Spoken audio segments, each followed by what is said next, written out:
What's up, y'all? Big Red here, coming at you with another episode of Earl's Curls. It'll be a take two, as I already did the quad run, Mike will tell you, but I'd come back and do that anti-armor runs. I didn't use a syringer, and also something construed on my perk loadout that I wanted to straighten up. So we're gonna give this one more shot. So we compare these two. It'll be kind of equal. Still the same gun, 50% armor penetration, 50% critical damage, minus 25% action point cost, and we got 60% armor penetration. We got the armor piercing receiver, giving us that extra 60% armor penetration. Definitely highly recommended. Short light barrel, helping with our range and our accuracy. You see our range is only 90, so concentrated fire 3 is definitely essential. Fire rate's 100, it's got a really good fire rate. Capacity 62, 18 short of what a quad fixer is. That's why I think the anti-armor can outperform the quad, because there's already so much in the clip, and you don't run out of AP, and you can stay in stealth easier. But it is pretty accurate in VATs. AP cost is 5. We got the recoil compensated stock that helps with the AP cost. Large eject quick drum gives us 1 more in the AP cost than the medium, but we get more in the clip. We got reflex sight to help with AP cost, and the suppressor.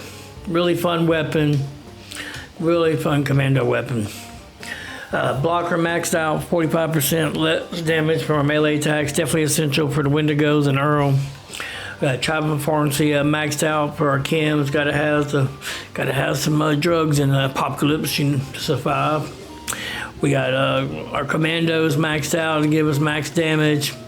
We got concentrated fire maxed out to give us with the maxed accuracy and a little extra damage with each shot, plus the max criticals to the head. We got ground pounders where I switched it up. Thank you, Master Obi-Wan. Your tank killer is just a waste here because we cap out at 90%, and they changed it like about a year ago and added additive to where anti-armor and the receiver is giving us a 90%. So you don't have to, if you got an anti-armor, the advantage is you don't have to put tank killer, freeze up 3 points, and you can put it in ground pounder, go and quick reload, better DPS. I think our reload's fast, so. We got Life Giver maxed out for 45% maximum health. Like I said, I'm not the end-all be-all, so thank you, for Master Obi-Wan, for being nice and polite about it and pointing that out, because sometimes I forget stuff. We got Ghoulish at 2, help the radiation. We're still going to lose health and radiation, but it'll give us some health back if our health's low, and we're near. And Earl has a ton of radiation. We're in a nuke zone with the mine. We got Fireproof for extra tankiness. We got Radical for carry weight. We got Revenant to get extra damage once we will revive ourselves. We got a Scout's Banner going. We got Field Surgeon, help us stim packs, help us keep us alive. Definitely essential for, it's stealth command, any type of commando, low health build in a boss fight, in my opinion. Tenderizer for more damage. First aid, another one you throw on there. Your stim packs restore more health, especially in a boss fight. Not needed for everyday play, but especially solo. A Nerd Rage, definitely essential for any low health build. We're going to get 40 damage resist, 20% more damage, and 15 AP regen when we're below 20% health. We will be a Nerd Rage. Gunsmith is helping our DPS because our gun's not going to break, and the Elder's Mark is cursed, so it does break, and it has a high fire rate, so it fires faster than a normal Tommy gun, and it will break real easy.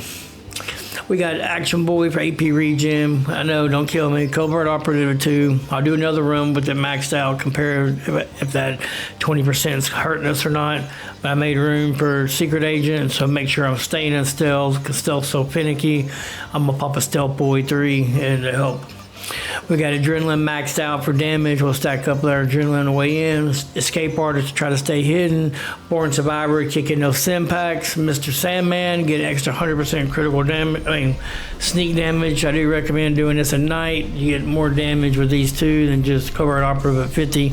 We're getting an extra 100% plus the 2% you already get. Plus that's like 3.3% extra damage. 300. We got better criticals for extra 100% critical damage. We got serendipity for tankiness and stay alive. Starch genes for mutations. We got critical savvy, get a crit every other shot. Luck will be at 33. And we're going to put bloody mess at 2. And we're going to do a quick hands. Hopefully don't hurt us with AP. Put it at 2. Not spamming any coffee. Take off Master Infiltrator. Put on Funky Dust for poison. Follow through for extra damage, sneak damage, and 4 specials. We have a full set of Covert Scout armor. We have asbestos lining on our Secret Service chest piece. That gives us a little more radiation resistance, makes us a little more tanky. And we have a Covert Scout mask, so Funky does work when you do that way. And like I said, it makes you a little more tanky and gives you some radiation resistance that you don't get with the Covert Scout, because Covert Scout doesn't give you a lot of radiation resistance. All right. And the buffs, real quick, we got agility, a little bit of agility buffs, perception and luck boost from our camp items. We got guns and bullets 3, giving extra 100% critical damage. Bobblehead small guns giving us 20% ballistic damage. This is making up for strange numbers and not having our boost on mutations. Serums cancel some of our negative effects, mainly for carry weight. The Scully Skin is affecting our AP, so that is helping us a little bit. We got Company T for AP regen. We got the Infused Soup Flour Tea to get max AP plus 40, and the Steep Melon Blossom Chai getting another plus 4 to our agility. Those 2 right there add an extra 80. We got Blight Soup. Yeah, I'm using Blight Soup, get an extra 100% critical damage. And Soap Bean Soup giving us a little extra endurance. Those are the main ones kind of helping us in the fight. And the Marlot K is giving us some extra rad resistance. And I got a rad shield to help us with radiation. We are 500, so we're doing pretty good. Adrenaline, Bird Bones, Eagle Eyes, Egghead, Grounded, Herbivore, Herbadelli, Marsupial, Scully Skin, and Speed Demon are the mutations. All right, I got a Scouts banner going. Try not to talk too much. I don't want to take a chance there. It's kind of on the borderline. Probably going to take 2. Well, all right, it worked. I think they finally got this bug fixed. Thank God. All right, get ourselves back in Nerd Rage. Okay, I think we're there. Let's get our blow ply syringer. Sorry to repeat myself all the time, but people might be watching this don't know. We use the blowfly because there's 3 Wendigos, and it takes 6 targets and adrenaline to max out your adrenaline to get that extra 60% before you get into the mine, because you hit them with the blowfly syringer, and they all form a blowfly, then you got 6 targets. What's up, guys? Hey, what is y'all's favorite commando weapon? Have you played commando yet? A lot of people start off on commando. It really is one of the easier builds starting off as far as resources and cost to everything, but that's what I started off with. All right. I'll reload my gun. Let's do Ballistic Block, Liquid Courage, Overdrive, Stealth Boy, a Danger All. Get over here. Let's get back at Stealth. Switch our gun back. Make sure we're reloaded, and here we go. What's up, Earl?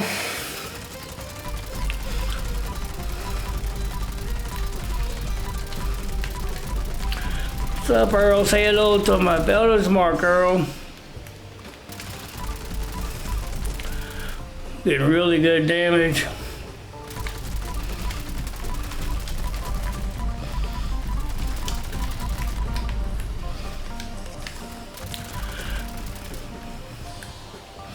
Just gotta do a little bit of talk and walk.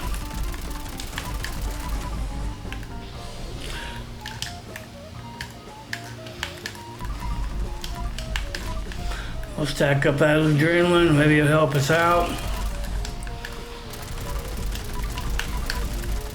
Come on, Earl. Don't be messing with me today, Earl. Don't be messing with me today, Earl.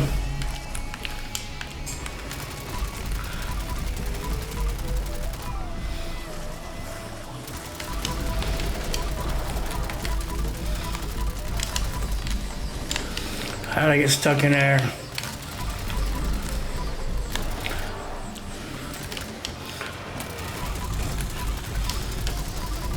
In danger.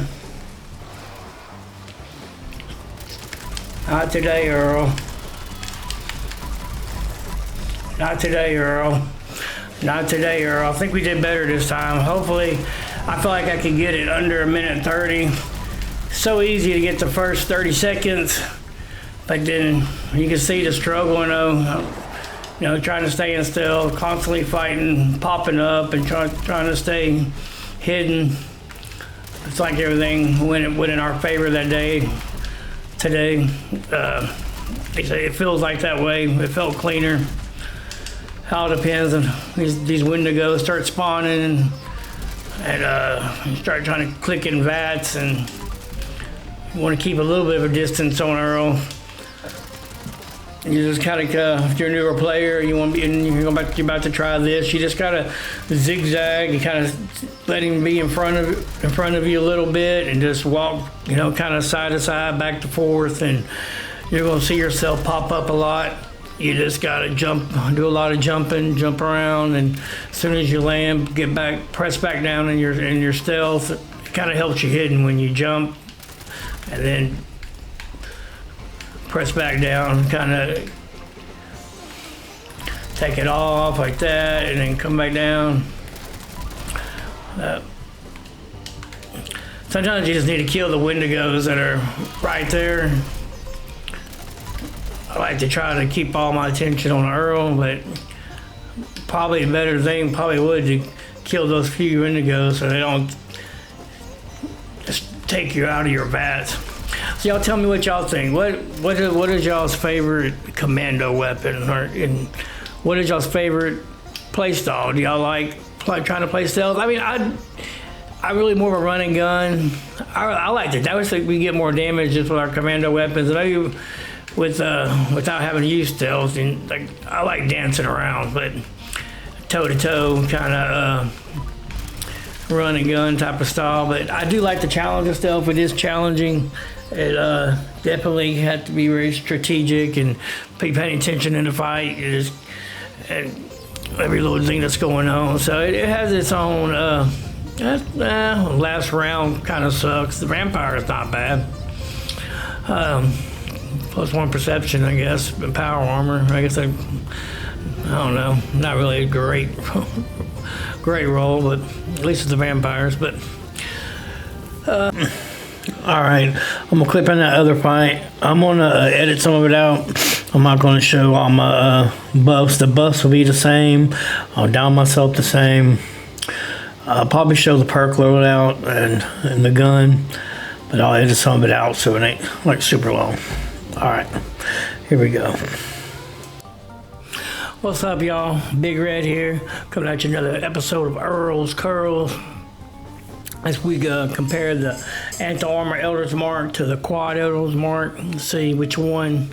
Of course, we know quad, we're going to have to not reload as much with the DPS, but with constant firing, it is harder to constantly press down, try to stay in stealth, because the longer you're firing, the closer the Earl gets to you, or that he can detect you. So with being like 60 in the clip on the anti-armor, I think it's kind of competitive. Pretty sure the quad is going to win, but I don't know. I mean, I had the anti-armor plasma caster beat the quad plasma caster. So we'll just make it interesting. This got 300% ammo capacity, 50% critical damage, minus 25% action point cost. We got 60% armor penetration. We got the armor piercing receiver. It's really the way to go. We got the short live barrel. It's really the way to go for range. With a recoil compensating stock for AP. Medium. Should I change that to? Well, yeah, because We lowered the AP cost to 4 because we already got 200 in the clip. It's only like 220 for the large, and with it being so many in the clip, it comes really close to running out of AP. I have to spam a coffee on my fast wheel every once in a while. So we're going to rock with the medium eject drum with the quad. We've got the reflex sight for AP cost and the suppressor. Getting 83 on the damage and 100 on the fire rate. Range ain't that great, but we have concentrated fire maxed out. Back accuracy is 73, so AP cost is 4. Over in the perk loadout, same as it was. The only thing different is that I have tank killer on this, whereas the anti-armor, since we cap out, thank you, Master Obi-Wan, for pointing that out to me, because hadn't played with the anti-armor in a minute, and I forgot that because of the way now that it adds together, so now you're capping out at 90% with the anti-armor plus the receiver. You're capped out at 90, so you don't have to have tank killer on. It frees up 3 points. So we put it in ground pounder on the anti-armor, and on the quad we had to use tank killer. But other than that, all the perk loadout, all the cards are the same for the fight, and all the other buffs, and down on myself with Revenant and all that. All right, we're gonna get right into the fight. Let's do ballistic bot, liquid courage, get our danger off.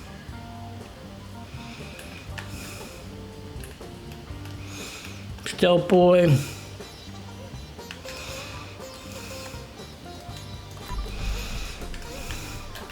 Switch back our gun, make sure we're fresh clip. What's up, Earl? Say hello to the quad, Mark.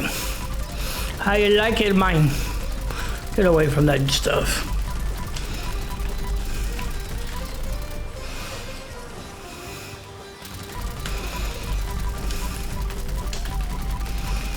So I was talking about your AP running out on the quad.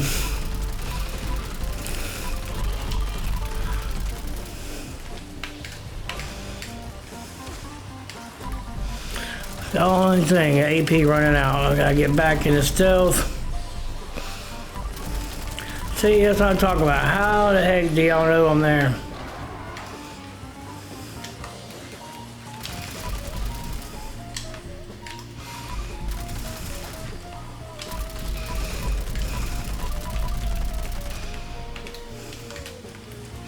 How does he know I'm there? Come on, Earl. Work with me.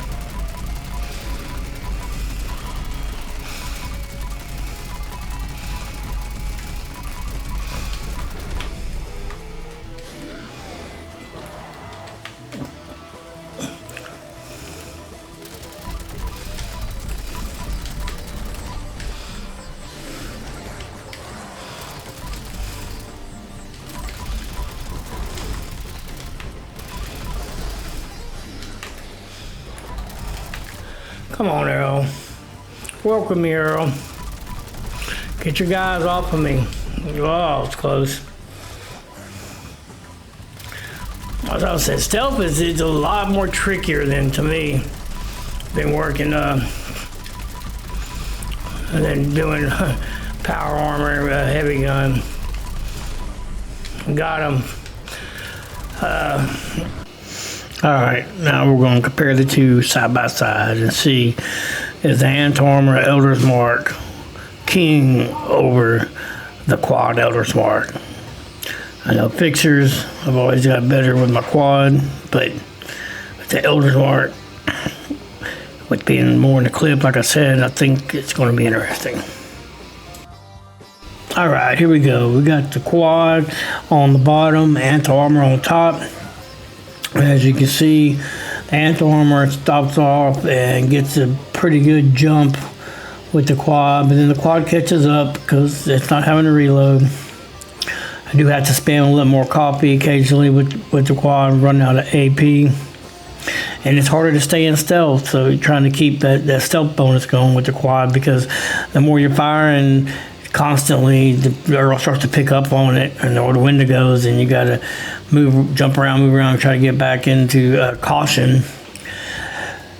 But clearly, you can see that anti-armor, even though like it has 60 to clip, quad picture has 80, so it's only 20 less than that. It's not like a regular picture, it's only 20. It has 60. 60 is not bad. That 60 with the anti-armor is out DPS in the quad, even though you don't have to reload.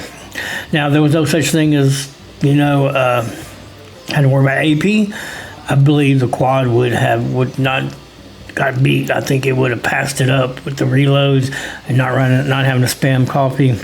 But being that you have to spam coffee, try to stay in AP, and the combination of that and with trying to stay in stealth, the anti-armor just out DPS plain flat the Elder's Mark. I know most commando weapons, the quad has been the staple, and for boss fights, and I love my quads. And this quad Elder's Mark is a blast. I will tell you, it is a fun weapon. You put Gunfu at 3 maxed out, and you put that quad on, and you get somewhere, you'll be switching targets. Just like John Wick, you'll just be annihilating everything. So it is a fun gun. Definitely, there was like a 15-second difference, a minute and 30 with the anti-armor. I played the best of my ability with the variables of trying to stay in stealth and having to spam coffee. It was like a minute 45 with the quad. Not exactly one of the top boss killing, but it's under 2 minutes, and that's a decent kill with Earl. A minute and 30 for, like I said, the anti-armor. That right there starts to get in the good range. To me, like, you're starting to set yourself apart. What the weapon is, if you can pull that off. And maybe I could shave a few seconds off with the quad, but definitely for an Elder's Mark, you want a boss killing weapon. Anti-armor is the way to go. Weapon speed would probably be better than the critical damage, but I didn't have one. But even with the fire rate of 100, it's already higher than just as high as a fast fire rate for a fixer or a handmade. So, or right at it. So it's definitely, like, that makes it a unique weapon. The fact that it has so many in the clip, 60, and the fire rate's already 100, even without faster fire rate, that you don't even have to have faster fire rate. 100 fire rate's pretty good, but I'd like to see with the faster fire rate. I'm going to do a run with the regular Elder's Mark. It has the faster fire rate. I don't have no anti-armor on it, but we're going to do it just to compare it with the quad, just to see what you can get out the box. So if you have one that ain't modded yet, you wonder how good can it be being in a boss fight or playing with someone on a team. Definitely would. I know it'll get you through it, but I'll give you a comparison for it. All right, so y'all tell me how you like your commando weapon. Did you think the anti-armor was going to out DPS the quad? Do you like stealth? Do you like heavy guns? Do you like a variety? Or do you like to play just one style? I like to mix it up. I like a little bit of everything myself, but stealth is definitely a challenging type of play style in a boss fight, not in like regular enemies. But all right, with all that being said, hope y'all thrive and survive out there in Raceland. Won't keep you much longer. This is Big Red, and I'll see y'all in the next one.